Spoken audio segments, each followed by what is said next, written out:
So when you do the training, because I've only done it once, I think they had one at Upgrade Labs in Santa Monica, and I was just kind of trying all the things out, and I got on the bike and I did it, and I remember it was difficult and I was quite winded, but I didn't really have an isolated experience where I walked in and just did that and learned about it. They kind of just ran me through the circuit.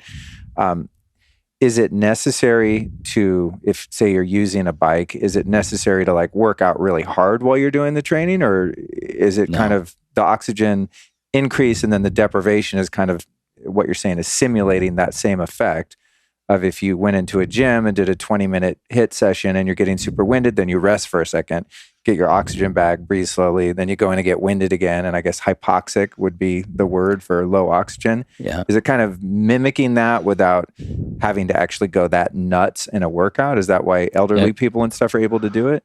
Yeah. So, like when you talk about the physiology, okay, everybody associates, training with very aggressive kind of gung-ho kind of training. And the magic is like if you talk about our older users or, geriatric or whatever, you don't have to go hard. You can technically, if you can do any sort of exercise that increases your heart rate. Like if you got a base heart rate of 72, anything that'll bring your heart rate up to 80 will produce physiological results. Okay. And so it doesn't have to. So a lot of our users start out just easy, and it'll take them 2 months or something like that. But they get stronger so much faster that when they walk by, they walk by the mirror and they look at themselves like, oh gosh, I'm sick. Life sucks. All right. A month later, they're looking like, yeah, I got some kick ass. And they walk by again like, yeah, okay, I'm going to go train.